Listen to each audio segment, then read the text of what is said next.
So welcome everyone to the first IVI Coffee Talk session for 2022. We hope you all had a nice Christmas break, and it's a bit late to be saying Happy New Year, but that you're all ready to go again. So I'm going to hand over to Professor Markus Helfert and Dr. Zohreh Pourzolfaghar, who are at the moment developing their application for Digi Plus, which is a Mare Slodowska-Curie proposal for a Cofund. So I'll hand over to you, Markus. Thanks, Grace. And also, I think it's never too late to say Happy New Year. So, and particular for the first Coffee and Talk. And for the first Coffee and Talk, Zohreh and myself, we were thinking about, so it might be worth to talk a little bit about that initiative Digi Plus with a Cofund Mare Slodowska-Curie program, and just give a little bit of background insights, how that Cofund works, and also the topic around this. So Zohreh and myself, and also, of course, IVI around digital transformation. So we were discussing this for some time. We also put a proposal in last round, and this is reshaping around it. I think it comes together really nice with our partner network, Liro, Adapt, and of course also with the SFI centers, Liro and Adapt and IVI. So I think we established a really good network, an excellent network around the researchers, supervisors, and offering a lot of possibilities, opportunities for research fellows, so postdoctoral researchers, to work on an exciting topic around digital transformation.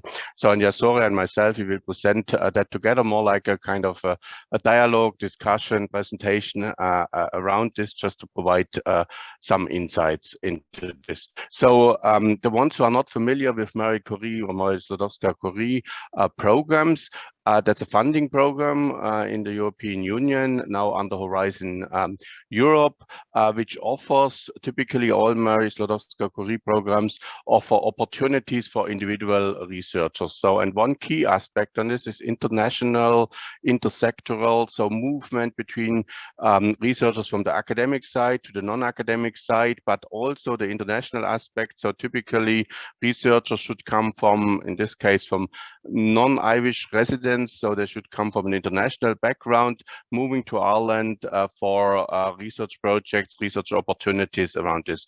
And so similar to all of these Mare Slodowska-Curie programs, the Cofund has all of these criteria as well: international, intersectoral, interdisciplinarity on the research, and also the mobility rule, so the researcher should come from outside. But it's also a fantastic opportunity, and as the name says, Cofund. So roughly about half of the funding comes from the European Union with that program, with Mare Slodowska-Curie program, and the other half comes from other sources and other non-EU sources, for example, through research centers, through industry collaboration, and bringing together these two halves of the Cofund, so the EU money and the opportunities around this, offers the opportunity to have such a program, a fellowship program. And so what that means is that we will run calls, so basically invitations for fellows to apply for fellowships positions within that program, and then offering opportunities on research, opportunities on training. So putting a whole fellowship program together, and that forms then the Marie Curie Cofund program. And we focus, our particular focus around topics around digital transformation.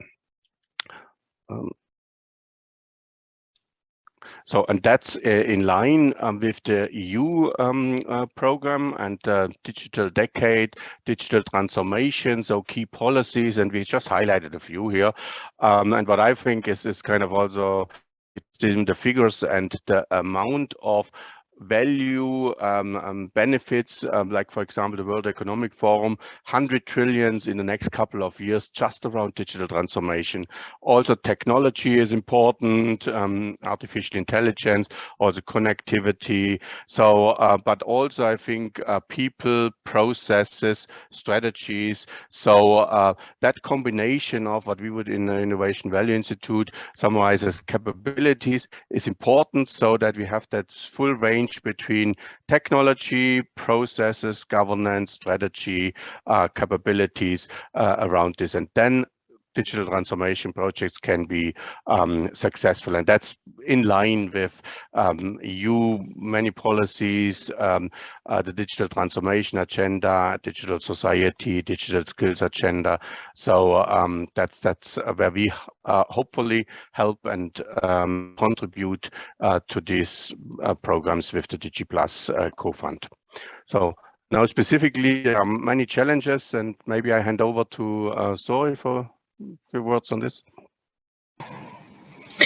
Thanks, Markus, and hi, everybody. I'm jumping in the middle and starting to talk about the challenges which we are going to tackle through this proposal.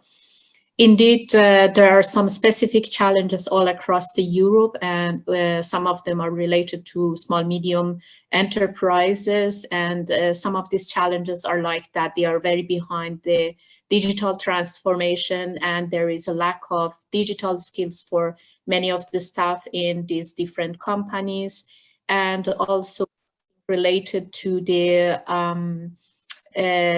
single market, digital single market in Europe, which aims to have a single market all across the Europe, and by this trying to help different businesses be able to go farther than the borders of Europe and have activities globally.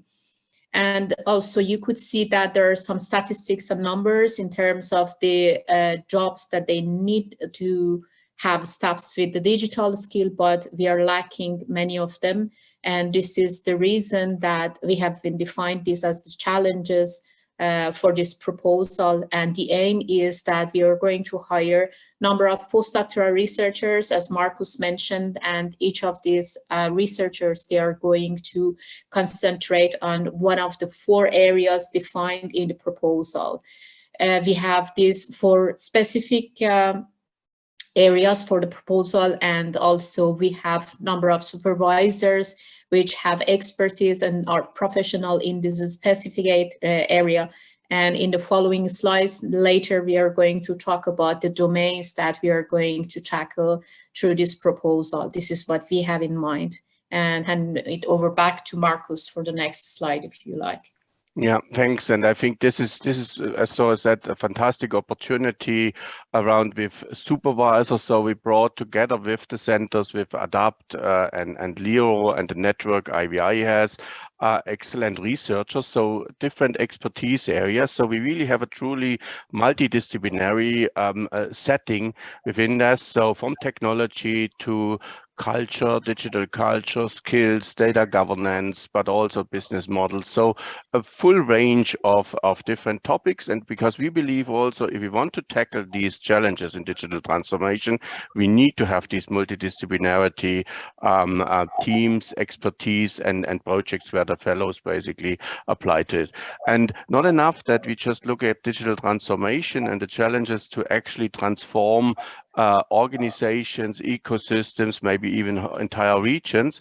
We also put another ambition, which I think goes in line and in hand with digital transformation. So all the ambition on sustainability, so the green agenda, sustainability goals from the EU or United Nations. So, and to me, basically, the combination of sustainability together with digital transformation challenges, we create a fantastic innovation around this so that technology can, for example, foster circular economy, net zero districts. And I don't think that actually sustainability without digital goes, but digital also is in line with the ambition on sustainability. And that's how I think, or how we think that actually the ambitious targets and aims for the Digi Plus program over the next 4 or 5 years with these with the fellows together, that we can make a big step towards that we can show practices how digital transformation can help with sustainability, and showing kind of examples around these areas where we can make a big impact around this. And by having, we will fund 20 research fellows, 20 postdoctoral researchers. So we will provide a cohort of innovative, entrepreneurial, business-oriented researchers which really can tackle these challenges, what we see on these slides, what the EU emphasized digital decade, green sustainability. And so I'm really excited about the opportunities what Digi Plus actually can provide. And as I mentioned on the beginning, one of the advantages of applying for such a program, the Mary Skłodowska-Curie Cofund program, is that roughly half of the funding comes from European Union sources. The other half of the funding comes from various sources, for example, via the research centers, via IVI, via the partner network, via industry funding, so a range of different sources. But bringing these two halves together, then we can fund the program, we can fund and attract excellent research fellows which take on these challenges. And what you see here on these slides is just some examples, a little bit around the amount involved and what we can do. But I think the main one is that basically two halves come together. 50% of funding from a European program, 50% funding from other sources, national or industry sources. And by this, we can really fund and establish such an exciting program where we train and help 20 research fellows to attract and to tackle these challenges and also make contributions in various areas. And that's how we put together the research program. And I don't know, sorry, do you want to mention a few aspects on the program itself? Yeah, thanks, Markus. As you could see here, we have a clear plan in the first submission of this proposal. As you could see, we are going to concentrate on different aspects of digital transformation, including strategy, governance, and technology. And because these are the challenges mostly for all the companies and businesses, they need to have some strategic level decisions first, and then they need to do something for data governance activities, for example, and also in terms of the infrastructures, they need to have some technologies and maybe some other infrastructures in place to be able to go through the journey for digital transformation. And as you could see here, we have been mentioning that this digital transformation could go across different domains. And also because in IVI we have good expertise and we have been working in different domains and helping the companies for digital transformation. We have the leaders, for example, I'm leading the digital construction, and also we have in health and energy efficiency and so on. And therefore, this proposal could go to any domain, and any type of challenges for different domains could be considered over here under the umbrella of this proposal. And as Markus mentioned, we are going to have a good number of the research fellows for this proposal who are going to conduct the research and tackle the challenges in different domains in terms of going through the journey for digital transformation. That's what we are doing, and in terms of different domains. And this is not limited only to these domains that you could see in this image. It could go to other domains as well. This is necessary to mention. Back to you, Markus. Yeah, so we call that a bottom-up approach. So the fellows basically bring their ideas, their research topic to the fellowship program. So in these parameters of digital transformation, sustainability, technology, the fellows apply for the position, but bringing their project and their research ideas and their research background within that. So it's not prescriptive. It's basically just shows the structure around this where fellows can apply.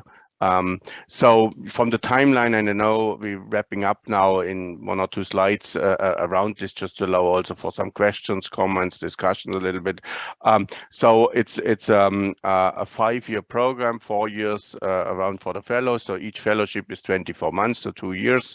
And of course, we are in the process of applying for that funding. Then it takes the evaluation setup. So it takes a little bit of time, but I think digital transformation and the green sustainability challenges, they will be here around this timeline. So we actually fit very well into that digital decade, into the 23, 26, 2026 around the timeline. So and having a lot of opportunities within with that program. So that gives just an indicative timeline for this.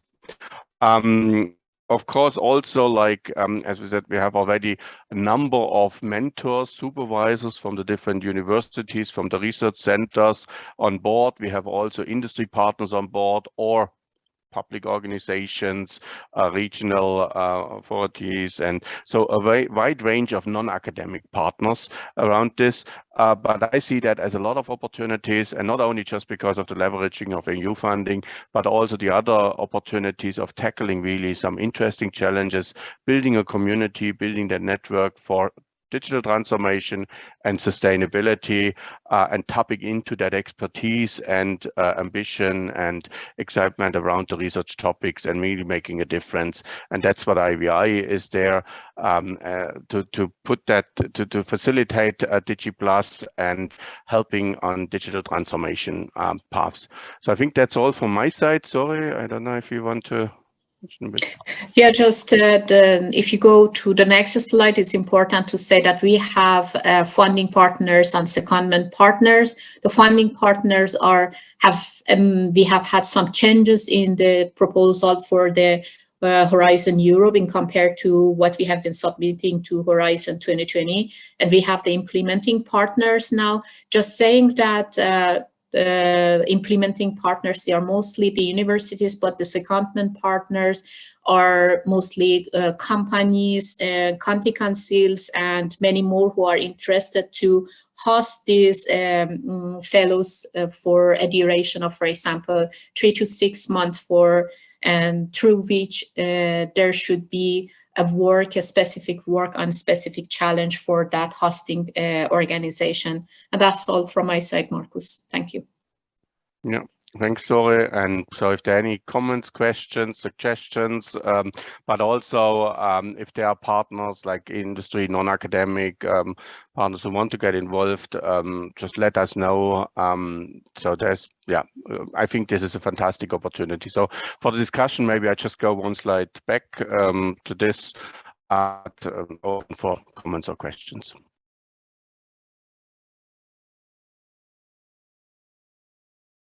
If there are any. I know, sorry myself, we talked a lot, but so.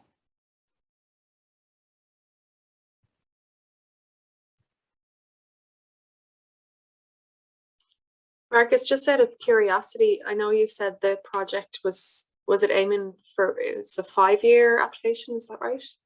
It's 5 years in total, but the fellowships are 2 years. So this is the timeline. So the program itself will run for, if it's funded, if it's successful, for 5 years. So that's the duration of this. And then typically for the co-funds, there are various calls for fellowship applications.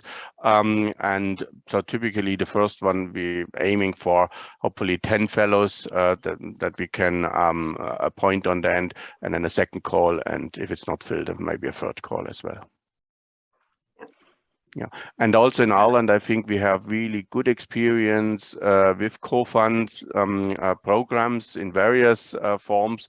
So I was leading the Elite S co-fund program on standard adoption. And this is also like, I think it really brings these various stakeholders together, the non-academic sector, the academic sector, the research opportunities within the universities, and also that kind of excellence supervision. So I think really the co-funds bringing the right people together to offer these opportunities for fellows. Go ahead there, Ruth. Yeah, thank you, Markus. I was thinking about Enterprise Ireland. You may already have thought about that. It's just that the SME focus is particularly relevant to Enterprise Ireland and the local enterprise offices in each of the local authorities. And it might be something that would be very relevant, or it could be particularly effective, because there's always been an issue about how do you get the SMEs to transform. And your point about the digital single market is very relevant as well. Yeah, thanks, Ruth. And that's basically also, I think this is a fantastic opportunity. So if it's successful, if it's funded, to work with SME, with the SME communities, also in the regional aspects around it. So, and basically these fellows, they can then work with companies or local authorities or in that ecosystem and actually really make a change. That's, I think, why I'm so really excited about these opportunities when we have the fellowship program, if it's successful, that we can do exactly that, working with SMEs and that regional aspect. Thanks, Ruth. Mansoor, did you have a question? Yeah. Hi, everyone. Okay, Markus, no doubt this is quite excellent opportunity since I'm also part of it. I am heading towards the industrial collaboration, so I'm quite hopeful that we'll get that. But overall, this Cofund is an excellent opportunity to meet other people, to have good supervision and all that stuff. I was just wondering if for example, if a person has already completed this MSCA fellowship, so would he be possible to join in the upcoming calls or no? Yeah, typically, like, so there's certain research experience levels required, but also the mobility rule. And that's basically, so the fellows who apply for this particular Cofund, they can't be resident over, I don't know exactly how many months, but not full-time residents in Ireland. So they need to come from an international background. And that's typically then basically, so I know you are an Elite S fellow in the standards program. And you have hands-on, like the direct experience with the Cofunds and the opportunities around this. But so for this kind of consideration, it wouldn't work. So because you're already residing in Ireland. So. Okay.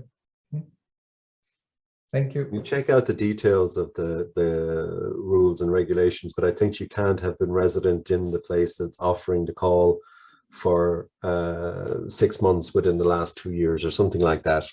It's certainly, yeah, there's a rule around it. I had a question, Markus. Traditionally we've had a problem with secondments. Is there anybody lined up to take secondments in this yet, or? Yeah, so take up, you mean the industry non-academic partners, yeah, if they're interested? Yes, so that's also like, that's now a slight change from Horizon 2020 to Horizon Europe now under them. So it's a bit more collaborative on a proposal stage already. So there's more information required, more discussions required on the possibilities on secondments. But also keep in mind that the fellow decides, and the fellow, it depends on the possibilities around the project. So we don't know what all the projects, what the fellows apply because of that bottom-up approach. So it depends a little bit on fellow projects and then secondment partners in the timeline around this. I also, of course, know that priorities, possibilities, opportunities changing over the time. So, but we have a number of non-academic, like industry, county councils, public sector, various organizations who want to collaborate with us, who have expressed a commitment that they would take fellows on board.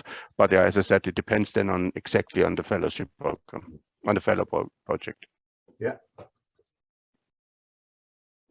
But also, I think emphasizing again the partnership what we put together with IVI has traditionally and has a large network of industry partners with the membership, and like we can tap into a pool of IVI collaborators, members, but also with ADAPT and LIRO, each of the big SFI centers collaborate with big multinational companies, with small, medium-sized enterprise. So we have an excellent network. I think that's also fantastic in Ireland, that we actually really truly have an intersectoral, so the academic, non-academic collaboration, and it really works.